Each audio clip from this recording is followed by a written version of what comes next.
নমস্কার সুধী দর্শক ও ভক্তমণ্ডলী, সনাতন ধর্ম টিভি চ্যানেল এর অনুষ্ঠানমালায় আপনারা দেখছেন শ্রাবণ কৃষ্ণ পক্ষিয়া কামিকা একাদশী ব্রত পালন অনুষ্ঠানের ভিডিও ধারণ করা হয় গত 4 শ্রাবণ 1432 বঙ্গাব্দ এবং ইংরেজি 21 জুলাই 2025 খ্রিস্টাব্দ। বাংলাদেশের খুলনা জেলাধীন বটিয়াঘাটা উপজেলার ফুলতলা গ্রামের দীন ভক্ত শ্রী হরেন্দ্রনাথ রায় মহাশয়ের বাড়িতে এই মহৎ আয়োজনটি করা হয়।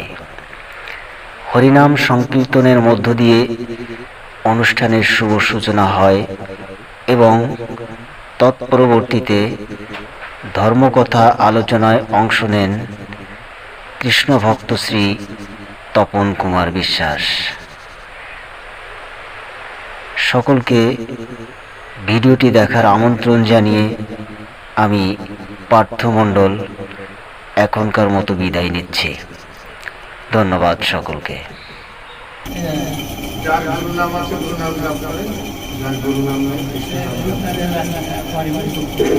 অজ্ঞান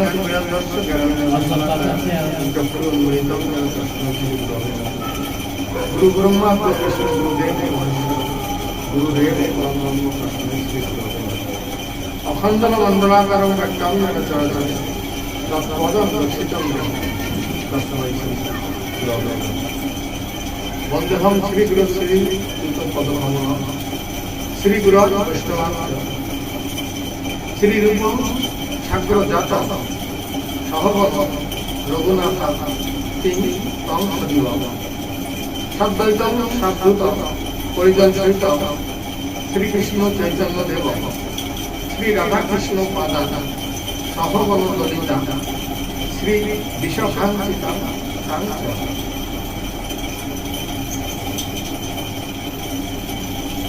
হে কৃষ্ণ করুণা সিন্ধু দীনবন্ধু জগৎপতি গোপেশ গোপিকানন্দ রাধানন্দ।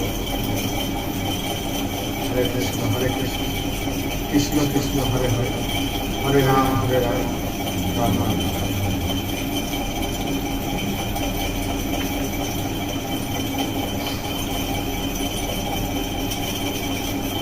শ্রীকৃষ্ণ চৈতন্য বাণী দিব্য সত্য বাণী কলিকালে সন্ন্যাসের সংসার নাহি যিনি হরের নাম শ্লোকে যেই করিল ব্যাখ্যা সেই সত্য সুখদত্ত পরম প্রমাণ।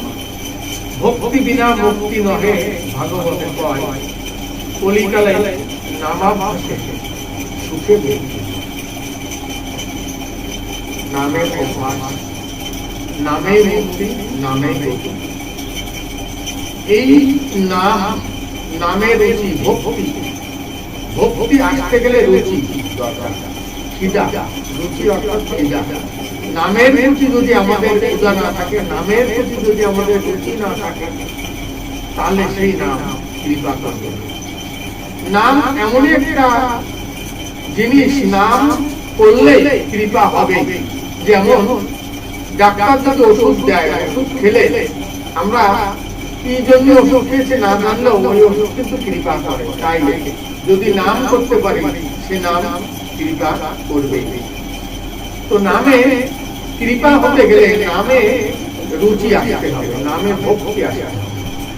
কোন জিনিসের প্রতি যদি ভক্তি না আসে তাহলে সেই জিনিসের প্রতি রুচি আসে। আর এই রুচি বা ভক্তি আসতে গেলে দরকার নাম অভ্যাস। নাম অভ্যাস অর্থাৎ প্রতিনিয়ত নাম করা, একটা রুটিন করে নাম করা। এই নাম করলে নামের অভ্যাস হবে। তখন আমরা অনেকে মালা জপ করি, কিন্তু মালা জপ করতে করতে যখন হৃদয়টাই মালা হয়ে যায় তখন আর মালা লাগে না। তখন আমার মনের মধ্যেই নাম জপ হতে থাকে। এই নামকে বিশ্বজুড়ে নামকে প্রচার করার জন্য মহাপ্রভু বলেছিলেন, পৃথিবীতে আছে যত নগরাদি গ্রাম সবখানে প্রচারিত হইবে নাম। এই নাম প্রচার করার জন্য মহাপ্রভু একদিন নিত্যানন্দ হরিদাসকে বলছেন, জগতের দানে দিয়া করো এই ভিক্ষা, ভজ কৃষ্ণ কহ কৃষ্ণ লহ কৃষ্ণ। ইহা ছাড়া আর নাহি বলিবা বলাইবা, দিনন্তে আসি করে সকল কহি। মহাপ্রভু নিত্যানন্দ হরিদাসকে বলছেন যে তোমরা দুজন যাও, জগতের ভক্তদের বাড়ি বাড়ি গিয়ে তাদের দ্বারে দ্বারে গিয়ে এই ভিক্ষা করো যে একবার কৃষ্ণ নাম করো। তাদের কাছে ভিক্ষা চাও যে আমাদের একটু ভিক্ষা দাও, কি ভিক্ষা? একবার কৃষ্ণ নাম করো। জগতের দ্বারে গিয়া করো এই ভিক্ষা, ভজ কৃষ্ণ কহ কৃষ্ণ লহ কৃষ্ণ। অর্থাৎ এই সংসারে আমরা যা কিছু করছি সবকিছু যদি কৃষ্ণময় হয়ে যায়, অর্থাৎ আমরা সকালে ঘুম থেকে উঠে আমরা সেই ভগবান কৃষ্ণকে স্মরণ করে যা কিছু করছি, আমরা যদি মনে মনে স্মরণ করি যে এই সংসারটা ভগবানের, তোমার সংসার তোমারই কাজ, আমি শুধু করে যাচ্ছি, তাহলে এই যে আনন্দ, আমার সন্তান আমার অনুসারীদের শেখাচ্ছি যে এই সংসার কৃষ্ণের, আমার না, ভগবানের কাজ, এ করলেই আনন্দ, করলেই কৃপা। তাহলে ভজ কৃষ্ণ কহ কৃষ্ণ লহ কৃষ্ণ। এইবার মহাপ্রভু আবার বলছেন, ইহা ছাড়া আর নাহি বলিবা বলাইবা, দিনন্তে আসি মনে সকল কহি। এই কথা ছাড়া অন্য কোনো কথা, সাংসারিক কথা, জগতের কথা কোনো কিছু দরকার নেই, কোনো কিছু বলবা না, শুধুমাত্র বলবা যে ভজ কৃষ্ণ কহ কৃষ্ণ লহ কৃষ্ণ। আর দিনন্তে আসি মনে সকলই কহি। কি বলবো? তোমরা যে ভক্তের দ্বারে দ্বারে কৃষ্ণ নাম বিলানোর জন্য গিয়েছিলে, সবাইকে অনুরোধ করেছে কৃষ্ণ নাম করার জন্য। কয়জন কৃষ্ণ নাম নিল আর কয়জন নিল না? সবাই তো নেবে না। যারা নিল না তাদের কে কে নিল না আমাকে সে জানা না। তো নিত্যানন্দ মহাপ্রভু হরিদাসকে নিয়ে ভক্তের দ্বারে দ্বারে কৃষ্ণ নাম ভিক্ষা করলেন। ফিরে এসে মহাপ্রভুকে বললেন যে আপনি তো আমাকে বলেছেন যে যারা নাম নেয়নি তাদের কে কে নাম নেয়নি আমাকে বলবা, আপনি কি করবেন? মহাপ্রভু বলছেন, তোমরা যার দ্বারে গিয়ে কৃষ্ণ নাম নিতে বলেছো যে নেয়নি, তার ঘরে আমি যাব। আমি যে তাকে অনুরোধ করবো যে ভাই তুমি কৃষ্ণ নাম করো। কারণ এই জগতে আমরা যেদিন এসেছিলাম, আমরা ভগবানের কাছে প্রতিজ্ঞা করেছিলাম যে আমরা জন্মের পরে তোমার গুণগান করব। আমরা এই সংসার মায়ায় এসে সব ভুলে যাচ্ছি। তাই আমি এই যে ভুলে যাচ্ছি, এই ভুলটাকে আমি শুধরানোর জন্য সেই ভক্তকে গিয়ে বলবো যে একবার কৃষ্ণ নাম করো। নিত্যানন্দ মহাপ্রভু বলছেন, তারপরেও যদি সে কৃষ্ণ নাম না করে, তারপরেও যদি সে কৃষ্ণ নাম না করে, তাহলে তুমি কি করবা? তখন মহাপ্রভু বলছেন, এরপরেও যদি সে কৃষ্ণ নাম না করে, আমি তার চরণ ধরে অনুরোধ করবো, আমি তার পায়ে পড়বো যে তুমি একবার কৃষ্ণ নাম করো। ভক্তের পায়ে ধরে অনুরোধ করছেন যে একবার কৃষ্ণ নাম করো। এই কৃষ্ণ নামে কি হয়? কৃষ্ণ নামেই আমাদের সমস্ত উদ্ধার। আমরা যদি মহাপ্রভুকে খুশি করতে চাই, তাহলে আমাদের কৃষ্ণ নাম করতে হবে। যে মহাপ্রভু বলেছেন যে সব সময় ভজ কৃষ্ণ কহ কৃষ্ণ লহ কৃষ্ণ। মহাপ্রভু নিত্যানন্দ হরিদাসকে জগতের জীবের দুয়ারে কৃষ্ণ নামকে পাঠিয়েছিলেন। ওনার তো আরো অনেক ভক্ত ছিল, কিন্তু এদের দুজনকে কেন পাঠায়? তাই মহাপ্রভু বলছেন যে হরিদাস, তোমার মতো দৈন্যের সব থেকে শ্রেষ্ঠ রূপ। তুমি যখন গৃহস্থের দ্বারে গিয়ে তুমি তাকে কৃষ্ণ নাম নিতে বলবে, তোমাকে দর্শন মাত্রেই সেই গৃহস্থ মুখে কৃষ্ণ নাম নিবে। আর নিত্যানন্দকে পাঠালাম কেন জানো? ওই ভক্ত যখন হরিদাসকে দর্শন করে মুখে কৃষ্ণ নাম নেবে, তখন নিত্যানন্দ তুমি ওই ভক্তের ভিতরে রাধা প্রেম দিয়েছো, একমাত্র রাধা প্রেম যেটা নিত্যানন্দর কাছে আছে, তুমি এই রাধা প্রেমটা দিয়েছো। তাহলে ওই ভক্ত কৃষ্ণ নাম নেবে, তার মনে রাধা প্রেম আসবে। রাধা প্রেম না আসলে তো কৃষ্ণ মেনে না। রাধার কৃপা, রাধারানীর কৃপা না হলে গোবিন্দ মেনে না।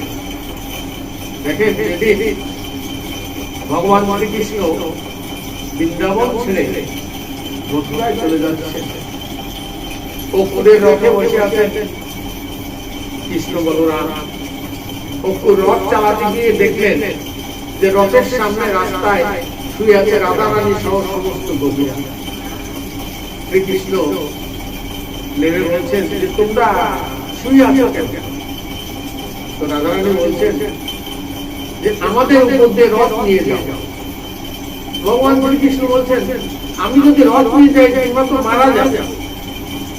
তো রাধারানী বলছেন আমি তো চাই যে তোমার রথের তলায় পড়ে আমি মারা যাই, কারণ আমি তোমার জন্য কিছু করতে চাই, কিন্তু আমি তো কিছু করতে পারছি না। তুমি চলে যাচ্ছ বৃন্দাবন ছেড়ে, তাই আমি জানি শাস্ত্রে আছে যে কোন যাত্রার সময় যদি সব দর্শন করে যাত্রা হয়, মৃত দেহ দর্শন করে যাত্রা হয়, তাহলে তার যাত্রা পূর্ণ হয়।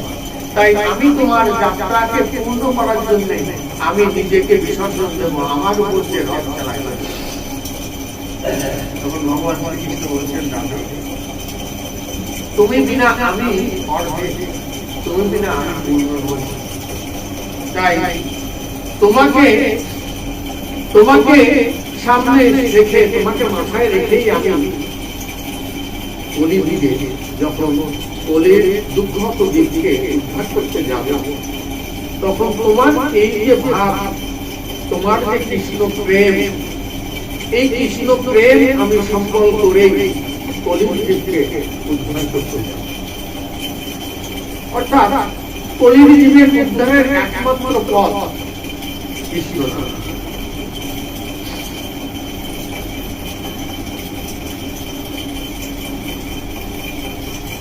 আমরা একটু আগে সুন্দর নাম বললাম, এই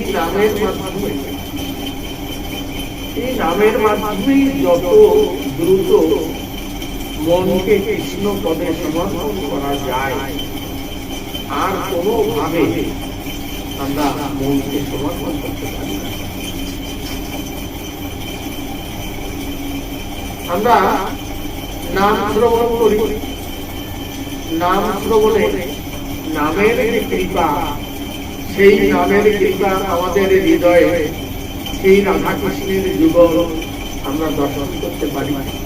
নামের কৃপাতেই আমরা সেই যুগলের চরণ আমরা দর্শন করি, আমরা চরণকে সেবা করতে পারি। ভগবান বলেছেন আমার থেকে আমার নাম বলো, আমার নামের থেকে আমার ভক্ত। তাই ভক্তের সেবা করলেই ভগবানের সেবা হয়, ভক্তের সেবা করলেই ভগবানকে পাওয়া যায়।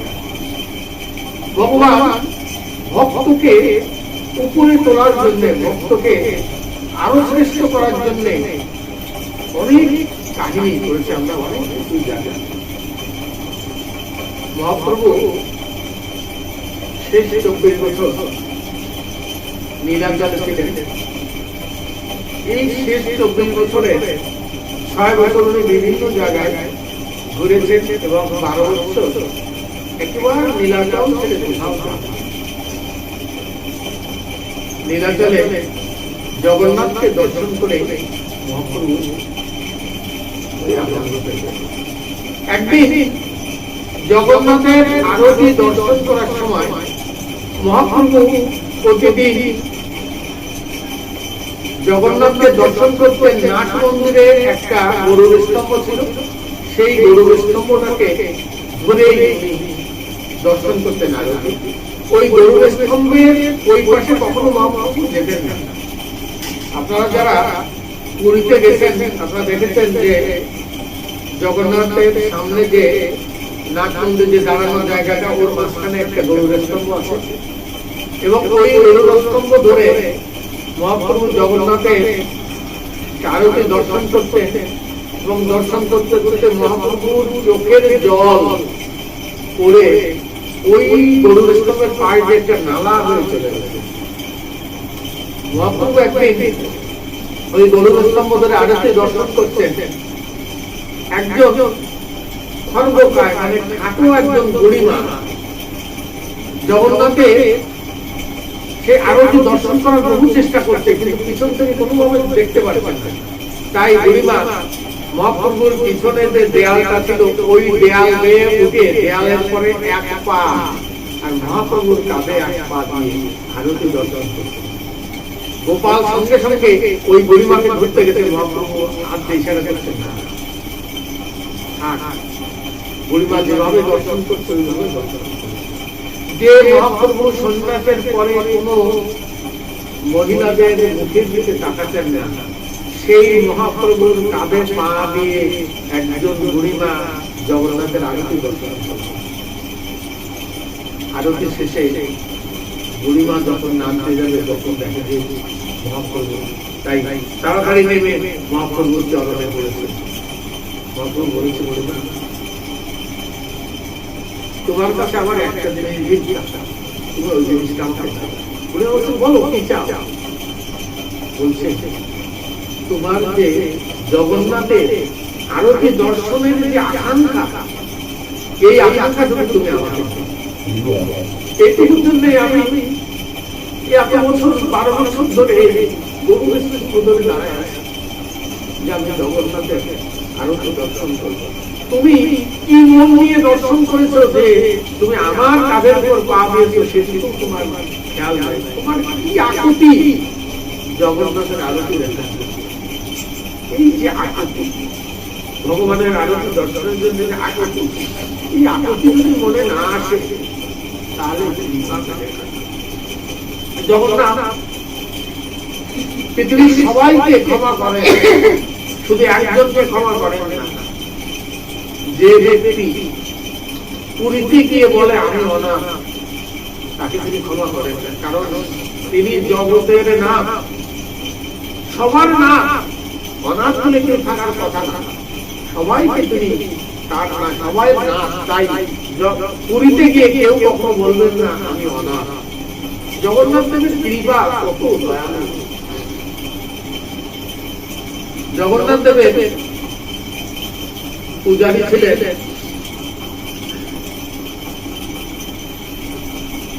গোপাল। গোপাল পূজারী তার বয়স প্রায় 70। পূজার শেষে গোপাল গিয়ে শুয়ে আছে। মধ্যরাত্রে জগন্নাথ গিয়ে বলেছে গোপাল ওঠো। গোপাল উঠে দেখে জগন্নাথ বলছে প্রভু আপনি, বলো চলো আমার সঙ্গে। বলে এত রাত্রে কোথায় যাই? বলে চলো রাজার বাগান থেকে কাঁঠাল চুরি করে।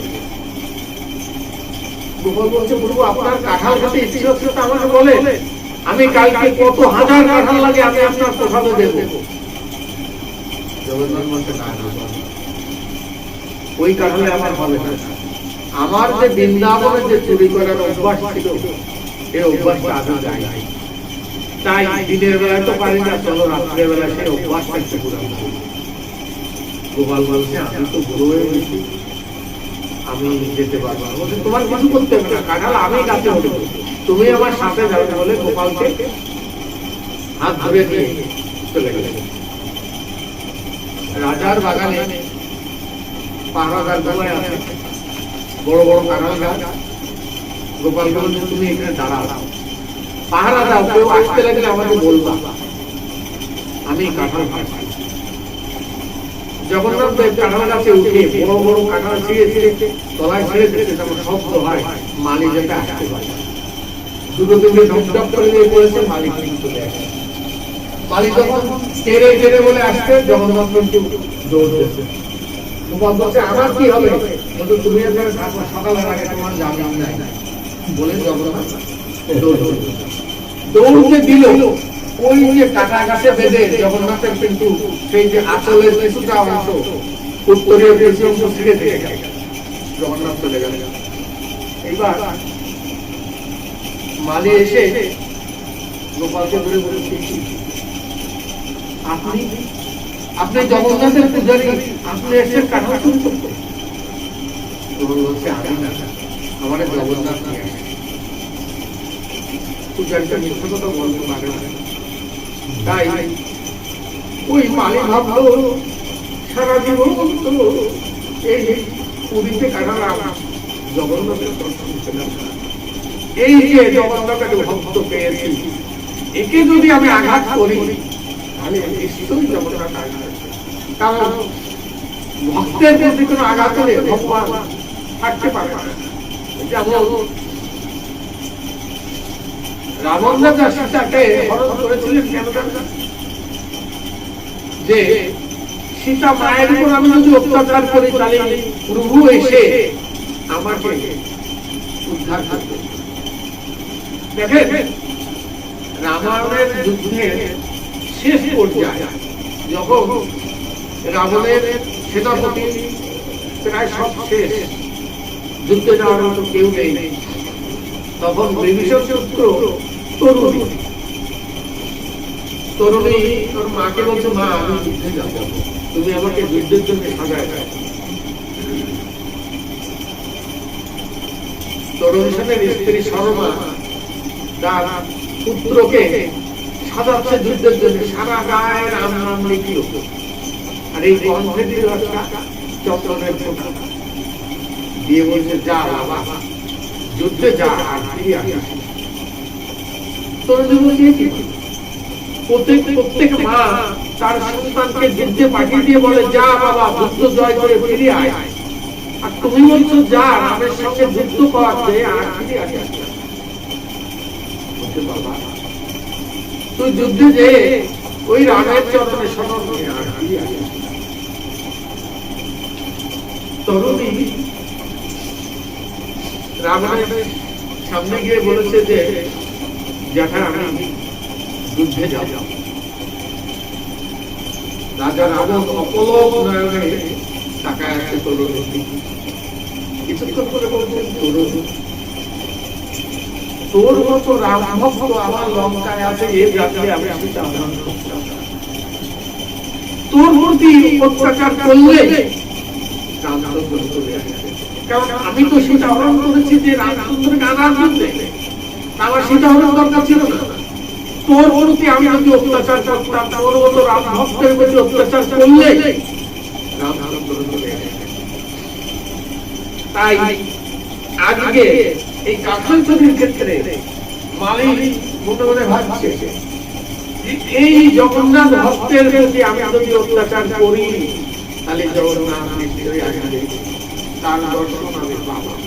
তাই মনের ভিতরে এই কোমলতা, কিন্তু বাইরের দিকে কঠোরতা দেখায় বলছে যে, তোমাকে আমি ছাড়বো না, বেঁচে রাখবো, সকালে রাজার কাছে বিচার দেবো, আর তুমি যদি তোমার কথা সত্য প্রমাণ করতে পারো তাহলে তোমাকে মুক্তি দেবো বলে গাছের সঙ্গে বেঁধে রেখেছে। গোপাল বলছে, হাত জগন্নাথ ছিলাম রাত্রি শুয়ে, তোমার কাঁঠাল চুরির লীলায় এসে আমার এখন বেঁধে রেখেছে, বসার আমাকে বুঝতে পেরেছি তুমি বলে গেছো সকালের আগে জামিন হবে না, জামিন হবে। মালিক রাজাকে খবর দিল সকালবেলায়। রাজা আসে দেখলো যে পূজারী বাধা আছে, বললো, পূজারী তুমি কি কাঁঠাল চুরি করতে এসেছিলে? আমাকে জগন্নাথ নিয়ে এসে বলো, কি করো মা? পূজারী এদিকে টাকায় দেখে ওই দুদিন কাটা গাছে জগন্নাথের যে উত্তরীয় কিছু অবস্থা ছিঁড়ে বেঁধে আছে, ওইখান থেকে দৌড়ে যাওয়ার সময় তার উত্তরীয় বেঁধে ছিঁড়ে থেকে রাজা বললো নিয়ে আসো এটা, এনে দেখে নাই সেই স্বর্ণ খচিত উত্তরীয় একটা অংশ। তখন রাজা বলল যে না, সত্যি তুমি সত্য কথা বলেছো, তুমি মহান, তোমার সঙ্গে সত্যি জগন্নাথ কাঁঠাল করতে। রাজা বললেন যে জগন্নাথের যেহেতু কাঁঠাল খাওয়ার ইচ্ছা হয়, তাই আজ থেকে এই কাঁঠাল বাগানে আমি জগন্নাথের নামে লিখে দিই। আর ইতিমধ্যে লোকজনে খবর পেল যে গোপাল পূজারীর সঙ্গে জগন্নাথ এসেছিল কাঁঠাল চুরি করতে, তাহলে গোপাল পূজারী কত মহান, তাই হাজার হাজার লোক এসে তাকে প্রণাম করতে শুরু করল। এই প্রণামের বিড়ম্বনায় গোপাল মনে মনে ভাবলেন, জগন্নাথ ছিলাম তোমাকে নিয়ে, আজকে তুমি আমাকে কোথায় উঠালে? তাই মধ্যরাত্রে গোপাল জগন্নাথের কাছে গিয়ে বলেছে, প্রভু আমি তোমার পূজা নিয়ে তোমাকে নিয়েই আমি আনন্দ ছিলাম। এই যে লোকজনে চিনল আমি জগন্নাথের সেবক, জগন্নাথ আমার সাথে চলে, এই যে আমাকে প্রণাম শুরু করলো, আমার কাছে আশীর্বাদ পাচ্ছে, আমি এখন কি করবো? তুমি চাচ্ছ যে আমি অনেক বড় হয়ে যাই, তোমার পূজা ভুলে যাই? না জগন্নাথ, আমি তোমাকে ভুলবো না। তুমি আমাকে জয় দিয়েছো, জয় দিয়ে তুমি আমাকে ভুলাতে পারবে না। তাই ওই রাত্রে গোপাল ছোট্ট একটা জগন্নাথ মূর্তি নিয়ে বনের মধ্যে পালায় যে না, তোমার এখানে থাকবো না, এখানে থাকলে তোমার জ্বর হবে, জ্বর হলে আমি তোমাকে ভুলে দেব। বনের মধ্যে গিয়ে গোপাল প্রতিদিন জগন্নাথকে সেবা দেয় আর বলে, জগন্নাথ একটা কুয়োর ভিতরে যে ওই মাটির একটা ঘড়ায় করে জল এনে শৌচ কার্য করে, কিন্তু শেষে এমন হলো ওই কুয়োর থেকে জল আনতে গিয়ে মাঝামাঝি এসে উনি পড়ে গেলেন, হাতের ঘোড়াটা পড়ে গেল। ভাবতে, হায় রে, শৌচটা হয়তো আমি জগন্নাথের সেবা দিতে পারবো না, এখন কি করি? দেখে যে একটা কাঠুরিয়া যাচ্ছে, বলছে, ওই কাঠুরিয়া তুই আমার এক ঘোড়া জল এনে দে, আমি একটু শৌচ হয়ে জগন্নাথের সেবা দেবো। অনেকক্ষণ হয়ে গেল আমি জগন্নাথের আজকে এখনো সেবা দিতে পারিনি। কাঠুরিয়া বলছে, আমি কি তোমার চাকর? বলে চলে গেল। গোপাল বলছে, হ্যাঁ জগন্নাথ, তোমার সেবা বিনা তো আমি বাঁচতে পারবো না, তাই আমার যে অবস্থা, আমি তোমার সেবা দিতে পারবো না, তাই তুমি আমাকে তুলে নাও। এই প্রার্থনা করছে। হঠাৎ পিছনে শুনে একটা কণ্ঠস্বর, গোপাল। তাকায় দেখে জগন্নাথের হাতে সেই মাটির গলায় জল, দাঁড়ায় বলছে, গোপাল তুমি শৌচ করো। গোপাল বলছে, হ্যাঁ জগন্নাথ, কি তুমি দেখালি? তোমার হাতে আমার শৌচের জল, এই দেখার আগে কেন আমায় তুমি তুলে নিলে না? জগন্নাথ বলছে, গোপাল ৭০টা বছর তুমি আমার সেবা করেছো, আমার কি ইচ্ছা হয় না তোমাকে একটু সেবা করতে? তোমার ওই যে অসুখটা আমি দিয়েছি, কারণ তুমি অসুস্থ না হলে তো আমি সেবা করতে পারবো না। গোপাল জগন্নাথের কাছে ফিরে আসলেন, জগন্নাথকে নিয়েই বাকিটা জীবন কাটালেন। দেখেন, ভক্ত,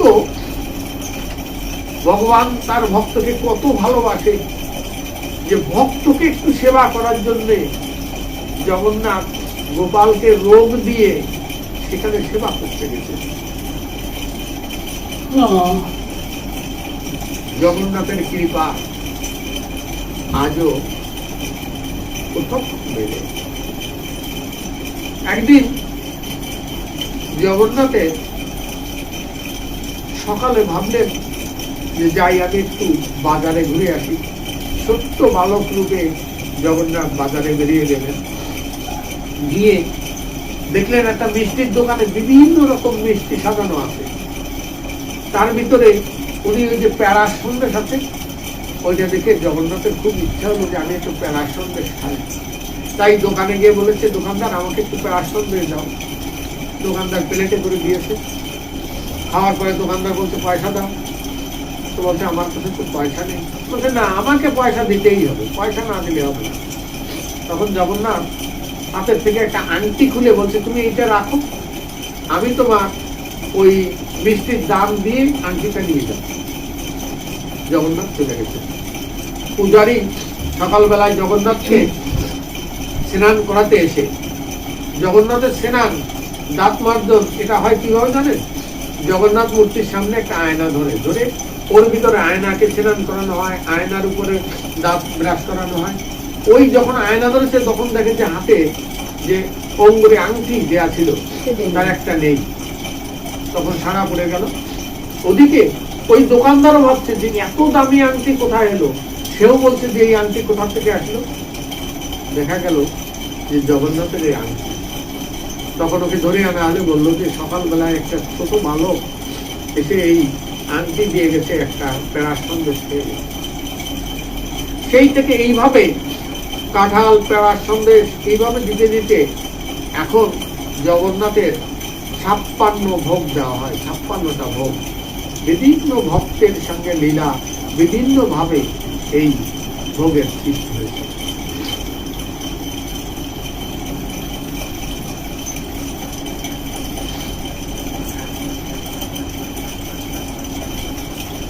মহাপ্রভু তার শেষ বেলায় গুম্ফার ভিতরেই কাটাতেন।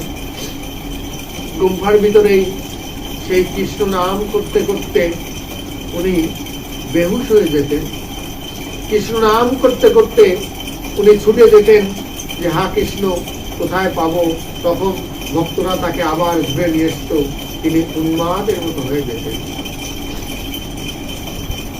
একদিন মহাপ্রভু শেষ পরিণতিতে আমরা বিভিন্ন কথা শুনতে পাই, কিন্তু শেষ পরিণতিটা এরকমই। জগন্নাথ দেব রথে মাসির বাড়িতে যান। মাসির বাড়ি অর্থাৎ গুন্ডিচা মন্দির, যে মন্দিরের ভিতরে জগন্নাথ দেব তৈরি হয়েছিলেন। রথ ওই গুন্ডিচা মন্দিরে যান মাসির বাড়িতে এবং উল্টো রথে ওখান থেকে ফিরে আসেন। যেদিন মহাপ্রভু অপ্রকট হবেন তার আগে উনি ভক্তদের বলেছিলেন যে আমি এই সময় অমুক দিন অপ্রকট হব। মহাপ্রভুর সঙ্গে নীলাচলে মহাপ্রভু যখনই বেরোতেন তখনই 1-150 ভক্ত তার সঙ্গে থাকতেন। তাই মহাপ্রভু তার ভক্তদের নিয়ে রথের সামনে নাচতে নাচতে চলে গেলেন গুন্ডিচা মন্দিরে। সেদিন দুপুর বেলা গুন্ডিচা মন্দিরের ভিতরে জগন্নাথকে রাখা আছে। মহাপ্রভু সিঁড়ি ভেঙে গুন্ডিচা মন্দিরের উপরে উঠে জগন্নাথ মন্দিরে প্রবেশ করলেন। দরজাটা অটোমেটিক আপনি আপনি বন্ধ হয়ে গেল। ভক্তরা কিন্তু জানে যে এই সেই সময় যখন মহাপ্রভু আমাদের ছেড়ে চলে যাবে। তাই যখনই বড় দরজাটা বন্ধ হয়ে গেল তখন ভক্তরা সব কান্নাকাটি করছে। মূল দরজার পাশে দিয়ে আর একটা দরজা থাকে যেখান থেকে পূজারীরা ভিতরে প্রবেশ করে। ওই দরজার পাশে একজন পান্ডা দাঁড়ায় ছিল। নরোত্তম দাস জিজ্ঞেস করছে পান্ডাকে, তুমি কি দেখলে? ওই পান্ডা বলছে, আমি দেখলাম মহাপ্রভু মন্দিরের ভিতরে গিয়ে জগন্নাথকে আলিঙ্গন করে জগন্নাথের সাথে মিশে গেলেন। ভক্তরা কাঁদতে কাঁদতে সেই গুন্ডিচা মন্দির থেকে ফিরে আসলেন। নিতাই গৌর প্রেমানন্দ।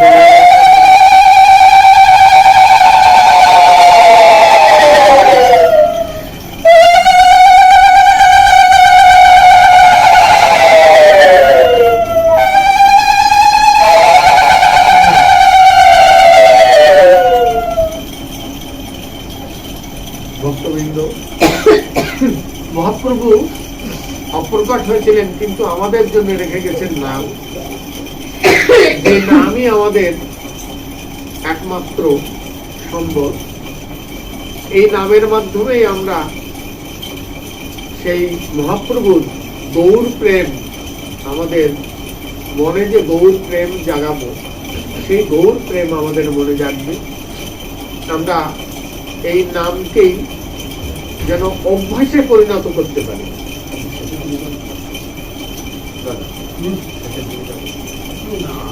প্রিয় স্বামী যারা তাদের কাছে আমার সাথে বলতে হয়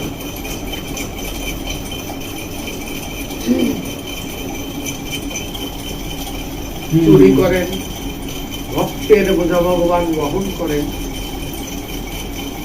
ভক্তের জন্য রাধারানী কি করেন? আমরা জগন্নাথকে দেখলাম ভক্তের জন্য, ভক্তকে ভক্তের যশ মান বাড়ানোর জন্য উনি কাঁঠাল চুরির একটা লীলা করলেন। রাধারানী কি করেন? একদিন রূপ গোস্বামী, রূপ সনাতন দুই ভাই বৃন্দাবনে রাধারানীর চরণ সেবা নিয়েই আছে। রূপ গোস্বামী প্রতিদিন যা মাধুকরী করে পান, সেই চাল শাক যা পান তাই দিয়েই সেবা দেন। আজকে সেবা দিয়ে বসে ভাবছেন মনে মনে যে এতদিন ধরে শুধু শাক অন্ন সেবা দিচ্ছি, একটু নুনও দিতে পারি না। রাধারানী যদি একটু পরমান্ন রান্না করে দিতে পারতাম, মনে সাপ যাচ্ছে যে আমি যদি গোবিন্দকে একটু পরমান্ন সেবা দিতে পারতাম। কিন্তু ওনারা তো মাধুকরী ছাড়া কোনো কিছু নেন না। এই ভাবছেন, চোখ বন্ধ করে ভাবছেন, হঠাৎ শুনে একটা ছোট মেয়ে বলছে, ও গোসাই, তুমি আজকে মাধুকরীতে যাওনি কেন? চোখ মেলে দেখে অপূর্ব সুন্দর একটা মেয়ে। তা বলছে, না আমি আজকে মাধুকরীতে যাইনি। তা বলছে, এই নাও, আমার মা পাঠায় দিয়েছে এই চাল, দুধ, কিশমিশ সব।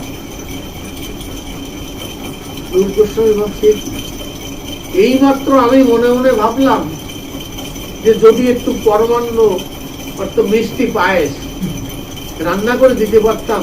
আর সাথে সাথে এই মেয়ে কোথাতে নিয়ে আসবে? বলছে, কে তোমাকে পাঠালো? বলো, তুমি যে বাড়ি মাধুকরীতে যাও আমি সেই বাড়ির মেয়ে।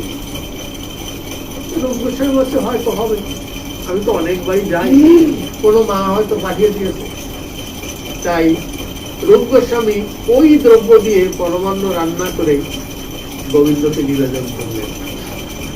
নিবেদন করে ওই প্রসাদ নিয়ে দাদা সনাতনকে প্রসাদ দিলেন। সনাতন ওই প্রসাদ মুখে দিয়েই তার সমস্ত শরীরে এমন একটা অনুভূতি হলো যে একই এ প্রসাদ। বলছে, রূপ তুই কোথায় পেলে প্রসাদ? বলছে, দাদা আমি সকালবেলায় মনে মনে ভাবছিলাম যে গোবিন্দকে যদি একটু পরমান্ন দিতে পারতাম, যেই ভেবেছি সেই একটা বাচ্চা মেয়ে এসে এইগুলো দিয়ে গেল। তখন রূপ গোসাই বলতে, সনাতন, তুই কি বৃন্দাবনে রাধারানীর আরাধনা করতে আসছিস, সেবা করতে আসছিস, না রাধারানীকে দিয়ে তোর সেবা করাতে এসেছিস? বলছে, দাদা এ কি বলছো? আমি তো বুঝতে পারি। বলছে, তুই মনে মনে ভেবেছিস আর সেই পূরণ করতে রাধারানী তোর কাছে শুকিয়ে গেছে। আর যতদিন এই বৃন্দাবনে থাকিস রাধারানীকে কষ্ট দিস, কখনো এই উচ্চ চিন্তা করিস না, যা মাধুকরীতে পাস তাই নিয়েই সেবা দিস। কারণ তুই যদি কোনো ভালো জিনিসের চিন্তা করিস, তাহলে রাধারানীকে তোর সেই চিন্তা পূর্ণ করতে হবে।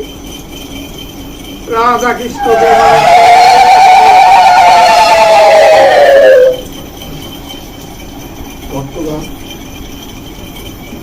ভগবানকে ডাকলে ভগবান আসে এবং ভক্তকে দর্শন দেন। ভগবান কৃপা করেন, আমরা এই কৃপাটাকে অনুভব করতে পারি না। আমরা মনে করি যে আমরাই করছি, তার কৃপাকে আমরা বুঝতে পারি না। ভগবান সবসময় আমাদের কৃপা করছেন।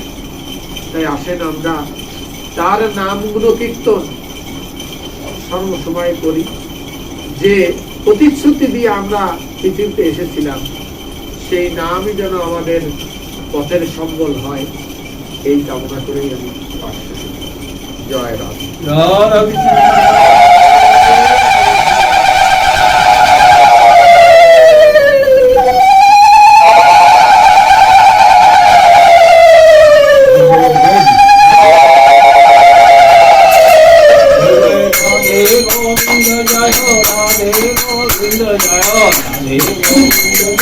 রাধে গোবিন্দ